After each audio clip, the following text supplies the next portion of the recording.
पड़ोसी झगड़ते हैं, बात करते हैं, लड़ाई करते हैं तो ऐसा लगता है कि जैसे बात कर रहे हो, किसी मसले को हल कर रहे हो। यहां पर अगर बात भी करेंगे दोस्ती की, समस्या के समाधान की, तो ऐसा लगता है जैसे लड़ेंगे, चढ़ बैठने के लिए तैयार। मेरे भाइयों, ऐसा नहीं होना चाहिए।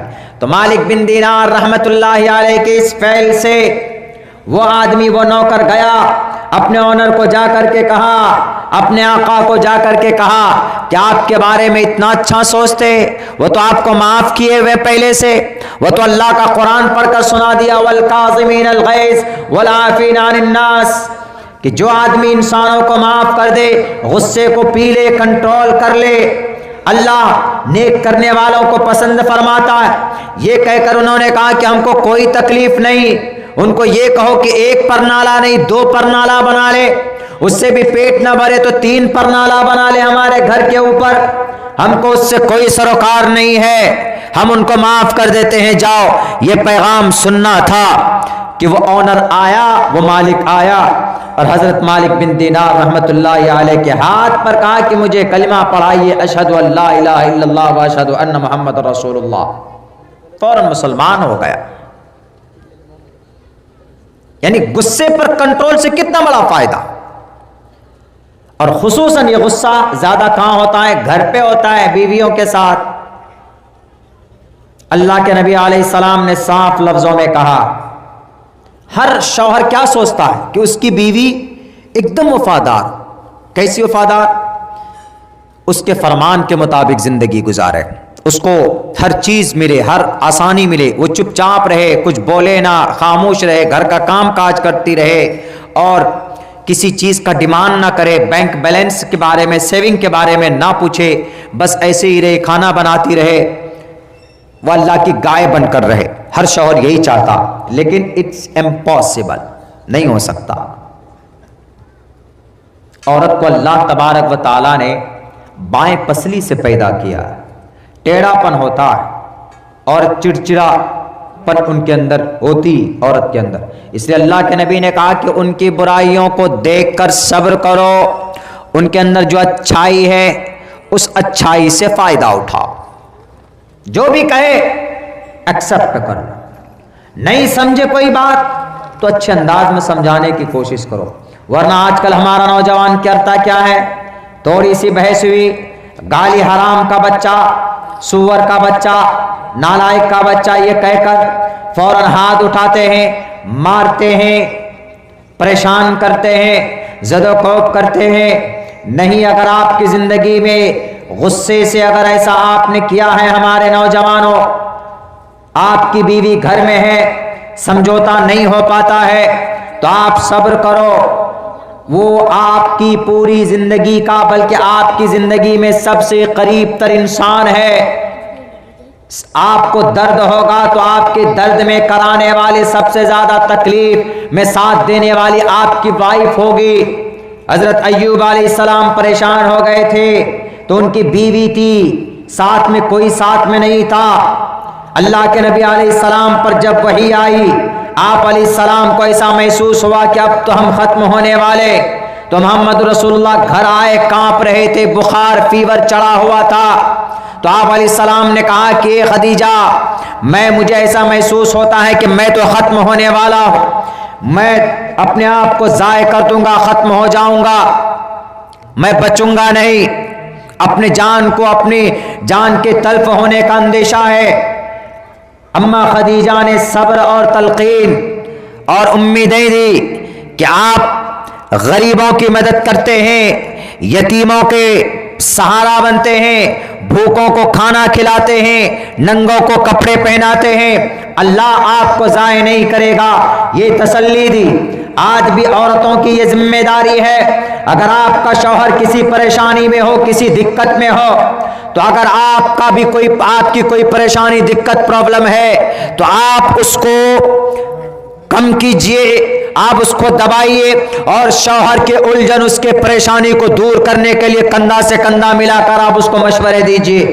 ऐसा नहीं कि एक तो बेचारा वो डिप्रेशन में है, परेशानी में है, फाइनेंशियल सिचुएशन है, या कोई हादसा आया, या कहीं लड़ाई झगड़ा, या जमीन की या प्रॉपर्टी की वजह से कोई उलझन है, तो बीवी को चाहिए कोई एक अच्छे वफादार समझदार बीवी की तरह अपने शौहर की मदद करे, तसल्ली दे कि अच्छा होगा जी, आप हिम्मत रखिए, हिम्मत मत हारिए, ये काम अगर कोई पॉसिबल हो तो उसको भी मुमकिनात पॉसिबल बनाकर पेश करे। बीवी की ये जिम्मेदारी होती, नहीं तो एक तो परेशानी है बेचारे पर, ऊपर से आप घर की सारे परेशानियों को उसके ऊपर लाकर डाल दीजिए और ये कहिए, ये तो तय है कि अगर औरत को चांद भी लाकर दे दे तो 1 महीने के अंदर भूल जाएगी, ये कहेगी कि तुमने लाकर ही क्या दिया मुझे, मैं तुम्हारा क्या जानती हूं, तुम्हारे साथ कभी तो सुख चैन मिला ही नहीं है। हर औरत यही कहती, भले ही एक एक इशारे पर उसके जरूरियात पूरे होते हो तब भी औरत ऐसी करती। इंसान नाशुक्रे हैं, इन्नल इंसान लिरब्बिही लकनूत है, हो जाता, लेकिन हमारी समाज की बहू बेटियों को यह जिम्मेदारी उठानी पड़ेगी। उसके साथ साथ नौजवानों को छोटी छोटी बातों में अपनी बीवियों पर हाथ मत उठाओ। वलहुन्न मिस्लुल्लज़ी अलैहिन्न बिल मारूफ हुन्ना लिबासुल लकुम व अंतुम लिबासुल लहुन्न। औरत तुम्हारी जरूरत है, बीवी तुम्हारी जरूरत है, बीवी तुम्हारे लिए लिबास, तुम बीवी के लिए लिबास। वो तुम्हारी बशरी तकाजे को पूरा करती, तुम उसके तकाजे को पूरे करते हो, तो एक दूसरे का सम्मान करो, इज्जत दो। अगर बीवी अच्छे कपड़े पहनकर आए तो उसकी तारीफ करो, अगर शौहर कोई अच्छा काम करे तो बीवी को चाहिए कि उनकी तारीफ करे और एक दूसरे से बल्कि बैठकर खुश होकर कभी एक दूसरे को खाना खिलाए, ये सदका जारिया होगा। ये तरीका था नबी पाक अलैहिस्सलातु वस्सलाम का। आजकल कहाँ है ये चीजें जनाब, सारी चीजें मफकूद, खत्म हो गई। मर्द अलग खाना खाएंगे, बीवियां अलग खाना खाएंगी। कोई बीवी पहले खाना नहीं खा सकती, अगर भूख लग गई उसको तो खा सकती है, शरीयत में कोई मना कोई पाबंदी नहीं। शरीयत है, इतना अच्छा पैगाम है, लेकिन नहीं, वही गुस्से पे मार डांग पीट, डंडे से मारते हैं, सर फट जाए, कुछ भी हो जाए। अरे वो आपकी शरीक हयात है, गुस्सा है तो कंट्रोल करो। गुस्से का सबसे बेहतर इलाज क्या है? अगर आपके घर पे गुलाब का पानी है या आपके घर में इंजीर, आप रात में एक एक इंजीर खाइए, आपका डिप्रेशन कम होगा, आपका उलझन कम होगा। इंजीर वत्तीनी वज़्ज़ैतूनी वतूर सीनीन वज़्ज़ैतून, वत्तीनी तीन, इंजीर, कलौंजी, ये सब नेचुरली प्रोटीन होती है अल्लाह की तरफ से इसमें। तो इन चीज़ों का इस्तेमाल करेंगे तो इंशाअल्लाह हमारी घरेलू ज़िंदगी के अंदर खुशहाली होगी। और अल्लाह के नबी अलैहिस्सलाम के इस पैगाम को बात यहाँ इसलिए शुरू हो गई थी चूँकि मेरी जब मजमा ऐसा होता है तो बात करने का फिर मूड जो बनता है वो मजमे से बनता है। तो ये इस्लाही बातें हमारे और आपके बीच में आई है, इन पर अमल करने की हम पूरी कोशिश करें भाई, कि हम आज से खामखा बिना बात के किसी पर गुस्सा होने की, no need to anger on anybody, किसी के ऊपर गुस्सा होने की कोई जरूरत ही नहीं। हाँ, अगर कोई नमाज का मजाक उड़ाए, बुराई करे, शराब पिए, तो वहां गुस्सा होइए आप, वहां पर एकदम ताकीद के साथ। बच्चा अगर आपका गलत करता है, शरीयत के खिलाफ काम करता है, तो एकदम स्ट्रिक्ट हो जाइए, कोई समझौता नहीं, नो कॉम्प्रोमाइज, स्ट्रिक्ट हो जाइए। उस वक्त गुस्सा कीजिए तो कुछ फायदा भी होगा। कभी उम्मीद करता हूं कि अल्लाह तबारक व तआला हम तमाम मुसलमानों को कहने सुनने से ज़्यादा अमल की तौफीक दे। मदरसा दारुल उलूम है, पहला जलसा है, इस वक्त तक चल गया, कामयाबी की दलील। हमको भी पहले आना था। अभी भी हमारे गाड़ी की डिग्गी में इतना बड़ा रॉड घुसा हुआ, गाड़ी के पहिए में इतना बड़ा रॉड, स्टेपनी लगा हुआ, उसमें बहुत दूर तक चले, खटखट की आवाज़ आ रही थी, तेज़ी के साथ चल रहे थे, इतनी स्पीड में हमने गाड़ी शायद ये दूसरी बार चलाई, कम से कम 125 की स्पीड में मैं गाड़ी लेके आया हूँ हाईवे पे। क्यों? प्रोग्राम में पहुँचना है, 12 बजे से पहले पहुँच जाते, लेकिन 4 तो बारात मिले रास्ते में, एक तो यही, 2 तो यही मिल गए और 2 उधर मिल गए, सिट्टी के तरफ, वो कुंवारी के तरफ मिल गए। रास्ता ओपन नहीं हो रहा है, क्लियर नहीं हो रहा है, परेशान हो गए। यहाँ तक पहुँचे, फ़ोन भी गया भाई साहब का कि मजमा खाली हो गया। हमने कहा कि जलसा, हमने दिल में सोचा और मैं कहता भी हूँ कि जलसा सुनने सुनाने के लिए करोड़ों का मजमा होना ज़रूरी नहीं है। पूरे मजमे में से 2 आदमी सुन ले और उस पर अमल कर ले तो आपका जलसा कामयाब।